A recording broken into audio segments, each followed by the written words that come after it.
So, what is up mga kapalaboy? Ito, today is Friday, 12:49. At yung travel time namin mamaya sa pick up point mga 7. Pupunta kami ngayon. Ang destination namin ngayon ay Calaguas. Kasama si Madam syempre at si Little Palaboy. Ayan, si Little Palaboy.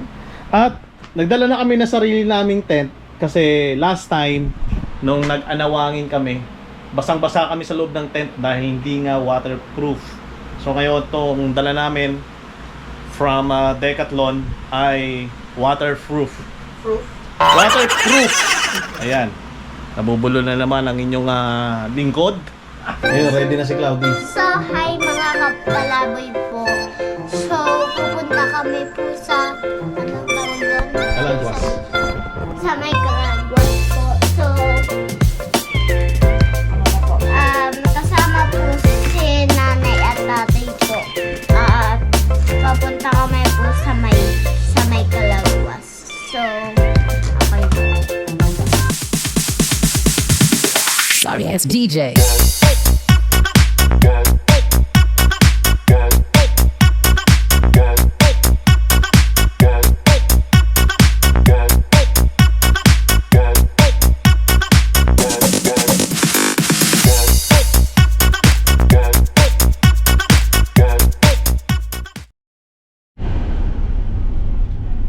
Ayan, nandiyan na si John.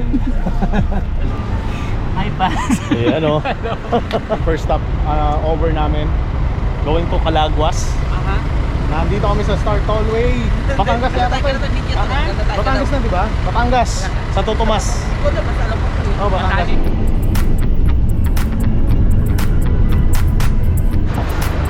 Ayan. Ang oras natin, time check 5:11. Mamaya na ako. Ayan. Kasi nakapag snacks na ako kanina. Ayan, last stopover namin dito. Sana pagdating namin sa Calaguas walang ulan para hindi mabasa si Johnny. Ay, ako makain sa saging. Over natin, last stopover natin dito sa Tabugon, Bicol. Ayan. Ayun no, Tabugon eh. Gutuhan sa Tabugon. After 8 to 9 hours drive magmula Manila hanggang dito sa Vinsons, Calaguas Port, ay eto na kami. Pagod sa biyahe at gutom na din. Pero syempre mas dominant yung exciting na makita muli ang Calaguas Island dito sa Camarines Norte.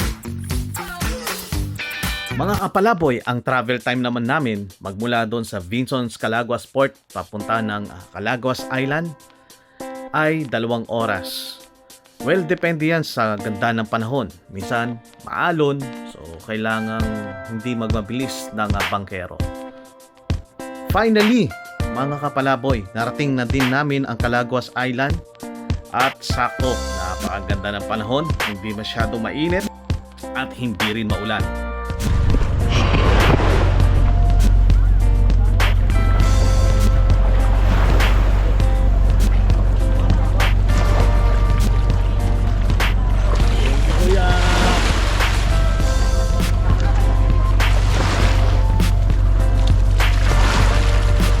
Powder na yun. Oh.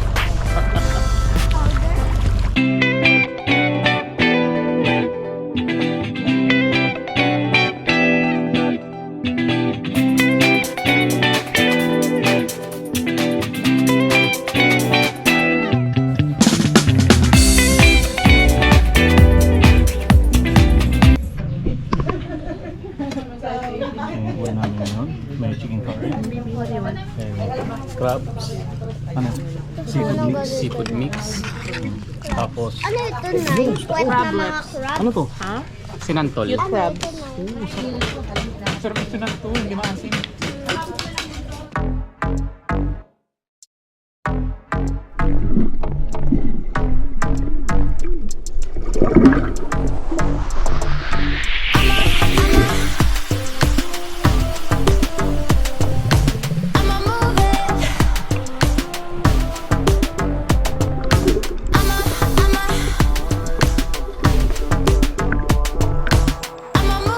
habang abala kami sa pagsiswimming namin, may napansin ako na abala si nanay sa kanyang ginagawa. At nung tingnan ko, mga lobsters pala to. Ang halaga ng kanyang lobsters na binibenta ay 1,000 pesos ang 1 kilogram. At ito ay huli dito sa kanilang saganang dagat. Ayan o.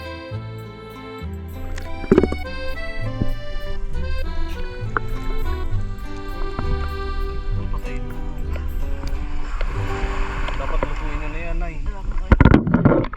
Baka magputukan na pa, nagdikit-dikit.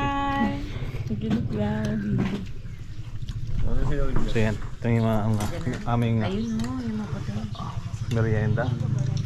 Nangihina kami galing sa pagsuswimming. Ito pala sa malapit pala sa kaharian mo. Kapitbahay lang. So alam mo na. Alam mo naman. So, right after namin mag-snacks, diretso kami island hopping ang aming next activity. Pupuntahan namin ang Malabatanes na rolling hills, and then meron din silang snorkeling spot na napakaganda at maraming mga corals. Kaya kada teacher pala ito. Oh, nantok na ako. Welcome po. Ayan, si Johnny. Tara na, Johnny. Tara. Sakit na tayo sa taas. Tara. Pagpagta na tayo ng drone. Ito muna ang puntahan natin, Johnny. Kukuhanan niya yung heart. Chorba. Yan yung bakas ng lava.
Malalim?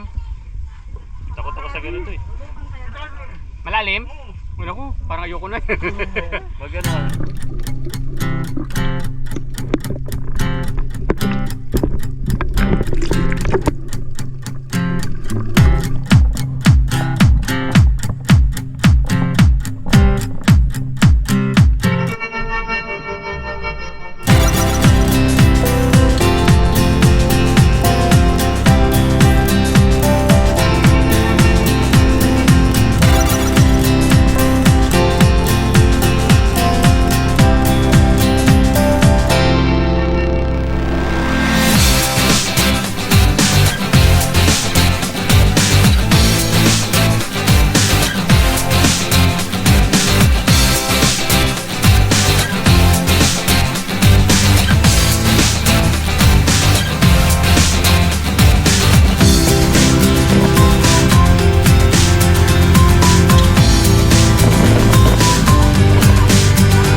Sorry ass DJ.